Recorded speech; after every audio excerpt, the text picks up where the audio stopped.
옷가게에서 치수를 재거나 고기를 살 때 무게를 달고 약속 시간을 정하는 등 아침에 일어나서 잠이 들 때까지 일상생활 속에는 다양한 측정이 존재한다.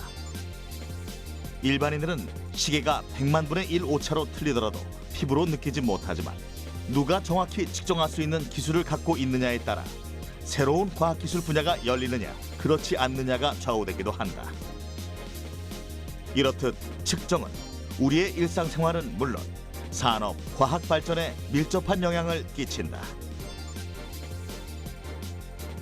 우리가 미처 알지 못했던 단위와 측정에 대한 궁금증, 이지사이언스에서 풀어본다.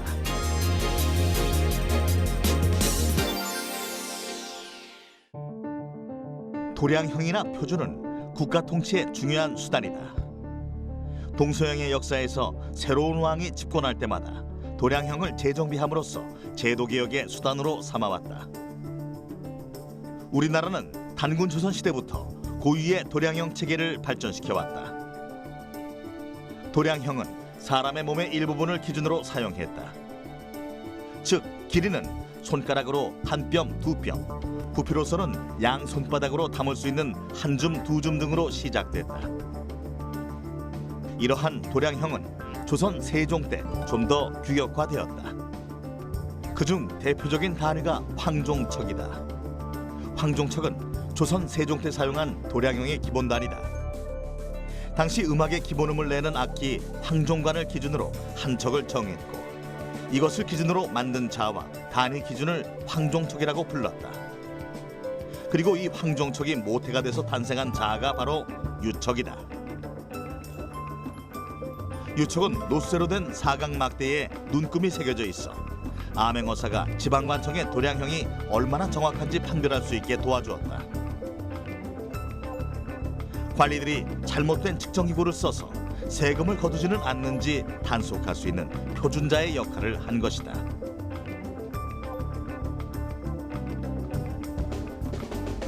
조선 세종시대에는 기립뿐 아니라 부피, 무게의 표준 척도를 만들어 해시계, 치고기 등 시간, 항우량까지 재는 독자적인 도량형기를 개발해 제도로 정비한 것은 널리 알려져 있다.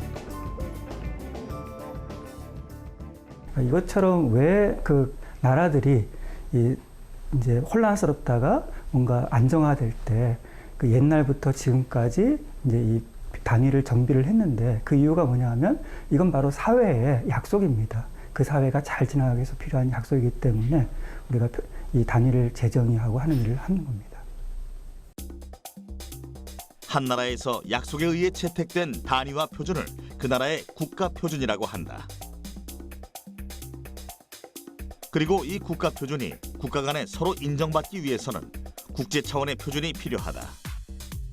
이를 목적으로 국제적 합의에 의해 공인된 표준이 국제 표준이다.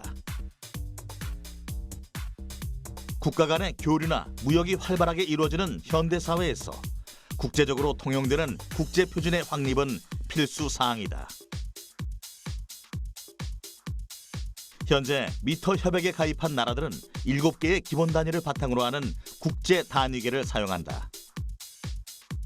7개의 기본 단위는 길이를 나타내는 미터, 시간을 나타내는 초, 질량의 킬로그램, 전류의 암페어, 빛의 밝기를 나타내는 칸델라, 온도의 켈빈, 물질의 양을 나타내는 몰이다. 현대 과학에서는 이 세상에서 측정할 수 있는 것은 모두 이 7개 기본 단위나 그것들의 조합으로 표시되는 단위로 나타낸다. 이러한 단위를 이야기할 때 빼놓을 수 없는 곳이 바로 한국표준과학연구원이다. 이곳은 한국의 국가측정표준 대표기관으로 국가과학기술 발전의 토대가 되는 표준을 제공하고 있다.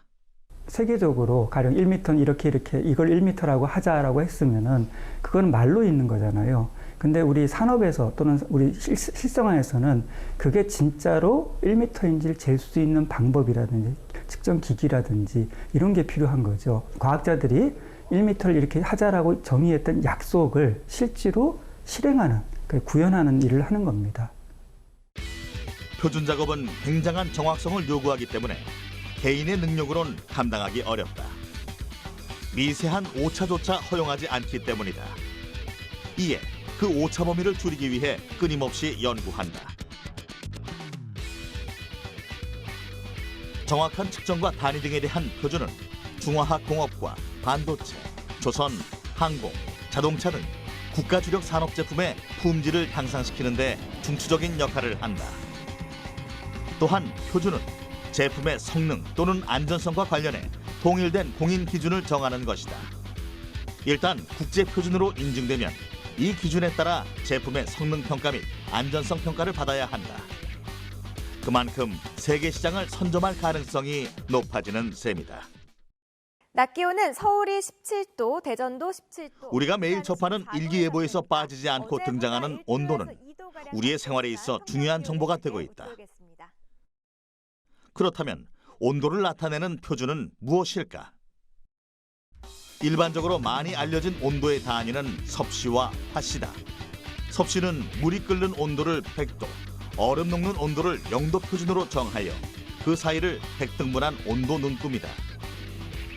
화씨는 일기압하에서 물의 어는 점을 32, 끓는 점을 212로 정하고 두 점 사이를 180등분한 온도 눈금이다.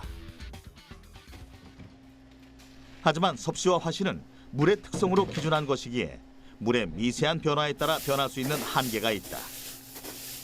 이런 이유로 어떠한 조건에서도 변하지 않는 절대적인 온도의 기준이 필요했다. 그것이 바로 켈빈이다. 켈빈은 순수한 물과 얼음, 수증기가 공존하는 상태인 이른바 물의 삼중점을 기준으로 정한다. 온도 측정 표준 장비인 삼중점 셀을 통해 물의 삼중점을 확인할 수 있다.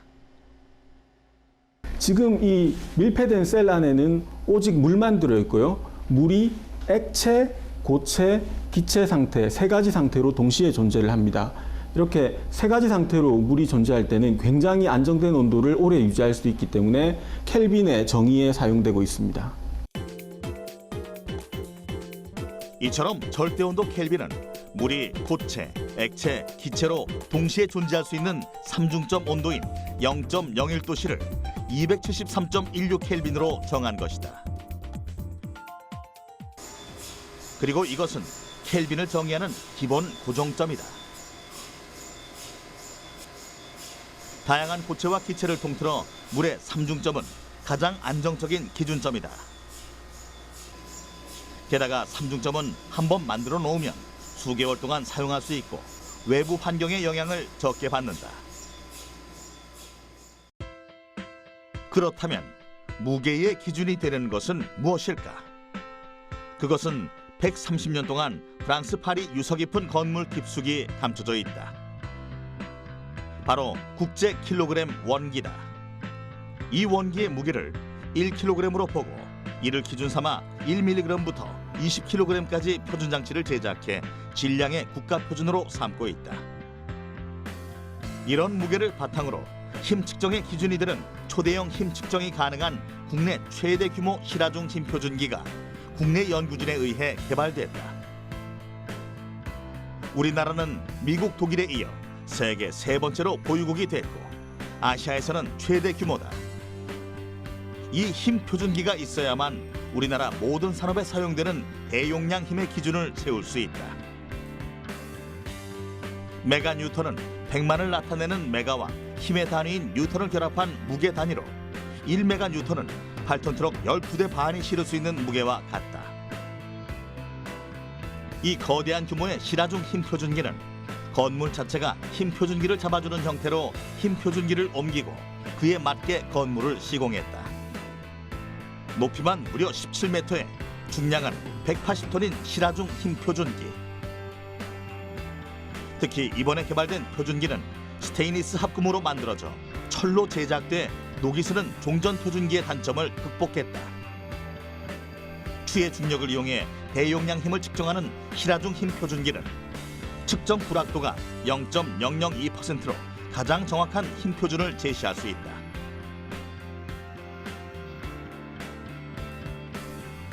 여기에 현재 개발 중인 5메가 뉴턴 유압식 힘 표준기와 50메가 뉴턴 빌드업 힘 표준기까지 힘을 합하면 세계 최대 용량의 힘 표준 기반을 구축하게 된다. 가장 중요한 거는 이제 힘 센서를 교정하는 데 쓰는 거고요. 그러니까 교정이 되지 않은 힘 센서는 그게 얼마나 정밀한 건지, 과연 이게 힘이 얼마인지 알 수가 없거든요. 국가 표준이 중요한 게 국내에서 이루어지는 모든 힘 측정은 같은 기준을 가지고 같은 값을 내야 되거든요. 그것의 기준이 바로 이제 저희가 개발하는 그리고 유지하는 힘 표준기가 되겠습니다. 실화중 힘 표준기는 선박, 플랜트, 교각, 원자력 발전소 등 대형 건축물을 설계할 때 정확한 무게 측정과 밸런스 조절에 쓰인다. 또한 우주선을 쏘아 올릴 때에도 정확한 궤도 진입을 위해 발사체의 정확한 힘 측정이 선행돼야 하는데 실화중 힘 표준기는 이를 비교할 수 있는 기준이 된다. 음식에 대한 관심이 높아지면서 보다 안전한 먹거리로 소비자의 권리를 찾으려는 움직임이 일어나고 있다. 특히 중국산 멜라민이나 유전자 변형식품, 중금속 함유 생선 등과 같은 먹거리 파동이 끊임없이 일어나다 보니 먹거리에 대한 불신은 쉽게 사라지지 않고 있다.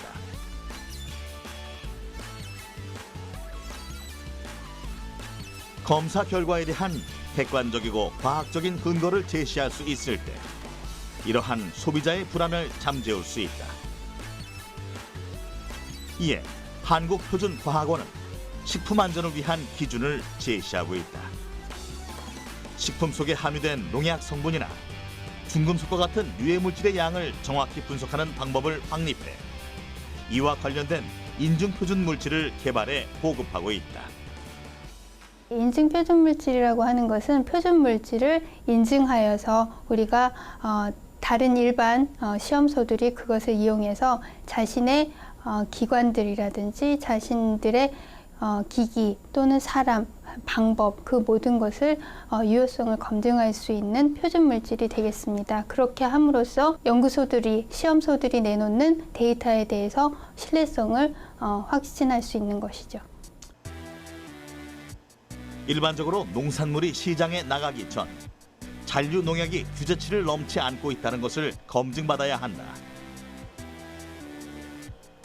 하지만 일반 실험기관들의 검사가 정확했는지 그 규제치를 넘지 않았다고 했을 때 과연 그 데이터가 확실한 것인지에 대한 기준이 애매하다. 이에 한국표준과학연구원은 잔류 농약의 양을 정확하게 측정해 알려줄 수 있는 비교군인 인증표준 물질을 제공해 판단의 기준을 제시해주는 역할을 한다.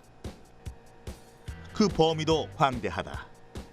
돼지고기 기름 속 유기농약 인증표준 물질, 굴 속 금속 원소 인증표준 물질, 미나리 속 금속 원소 인증표준 물질 등 모든 식재료를 아우른다. 이처럼 정확한 인증표준 물질을 얻기 위해 온도 하나까지 세심하게 신경 쓰고 있다. 식품의 표준 기술은 유해성 물질 분석에 대한 국가 표준을 확립한 것으로 국제 비교를 통한 세계적 수준의 식품 분석용 인증 표준 물질을 보급하는 데 있어서도 큰 몫을 해줄 것으로 기대되고 있다. 먹거리만큼이나 우리의 건강과 직결된 병원. 이곳에서 쓰이는 방사선은 정상세포에는 영향을 최소화하면서 암세포에만 손상을 줘 암 치료에 효과적인 치료법이다. 의료용뿐만 아니라 산업에도 활용되는 방사선은 환자나 근로자의 안전과도 직결되어 있다. 한국표준과학연구원에서는 안전을 위한 표준을 제시하는 것과 더불어 방사선을 어떻게 이용할 것이냐, 어떻게 정밀하게 체크할 것인가 하는 등 방사선이 쓰이는 모든 곳에 필요한 기술을 연구한다.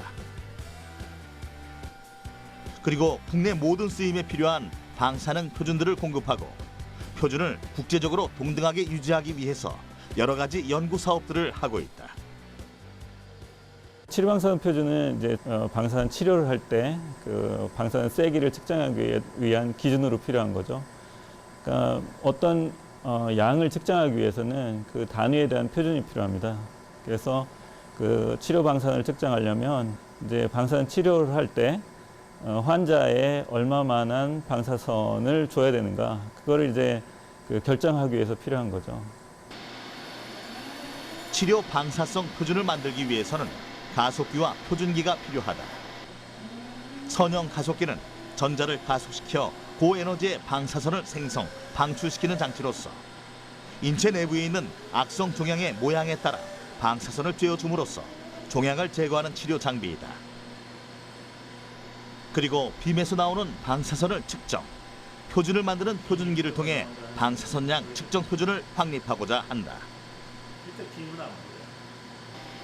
보다 안전하고 효율적인 치료를 위해선 의료용 선형가속기 방사선에 대한 측정 표준 확립이 필수적이다.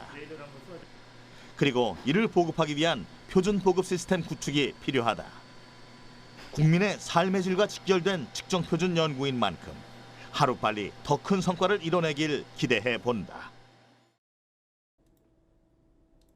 급변하는 에너지 환경과 기후 변화에 대응하기 위해 태양열, 지열, 수소 에너지 등 그린 에너지가 주목받고 있다. 그중 수소 에너지는 우리 지구상의 75%를 차지하는 만큼 무한한 자원성과 더불어 뛰어난 저장성으로 차세대 그린 에너지로 각광받고 있다. 그야말로 무공의 에너지이며 어디에서나 존재하고 장기적인 에너지 대책이 될 수 있다. 에너지는 지금까지 패러다임이 변화되어 왔거든요. 석탄이라는 고체로부터 석유라는 액체로, 그리고 천연가스라는 기체로 이렇게 변화되어 왔습니다. 특히나 탄소가 저은 방향으로 움직이고 있습니다. 그래서 미래는 수소 에너지가 탄소가 제로인, 그런 탄소 배출이 제로인 이제 그 신에너지로서 각광을 받게 될 걸로 저희들은 추정하고 있습니다. 하지만 수소는 폭발 범위가 넓은 기체로 안전성 확보가 필수적이다. 천연가스의 6배에 달하는 빠른 확산성과 누출성, 가솔린의 3배에 달하는 폭발성, 폭발 범위 등을 어떻게 측정 관리할 것인지도 숙제로 남아있다. 한국표준과학연구원에서는 고압수소가스를 이용해 소재의 물성을 측정하는데 이때 힘, 온도, 길이 등 여러 단위들을 토대로 수소의 정보를 획득하고 연구 진행한다. 이곳의 초고압 장비는 국내에서 유일할 뿐 아니라 전 세계적으로 5번째 설비다. 초고압 상태에서 소재를 수소가스에 노출시켜 소재의 물성을 확인하게 되는 것이다.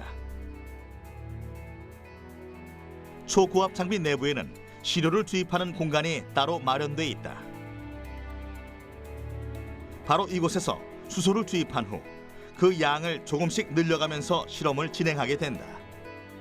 초고압 상태의 수소가스에 소재를 노출시켰을 때 수소의 강한 소재의 경우 물러진 듯한 단면을 보이는 반면 수소의 약한 소재는 부러진 듯 반질반질한 단면을 보인다. 이러한 소재의 반응을 통해 수소 소재가 어떤 특성을 가지는지 측정할 수 있게 된다. 단위가 만약에 틀린다면 우리가 1000메가파스칼이라고 측정을 했지만 미국에서는 그것을 800메가파스칼밖에 안 되더라고 할 때는 서로 나라 간의 무역상에 갈등이 생길 수도 있거든요. 측정 기술에 대해서 세계 표준을 따라서 저희들이 측정을 하고 그러한 단위에 기반해서 측정한 값이 나와야 서로 상호 비교가 가능한 겁니다. 현대는 모든 것이 표준화되어 있다. 서로 간의 약속도 가능해졌고 모든 것들이 제 위치에서 조화를 이루며 살아갈 수 있게 된다. 더 먼 미래에는 우리가 갖고 있는 표준의 기능과 그 입지가 전 세계적으로 인정받고 또 뛰어넘는 표준과학이 될 수 있기를 기대해 본다.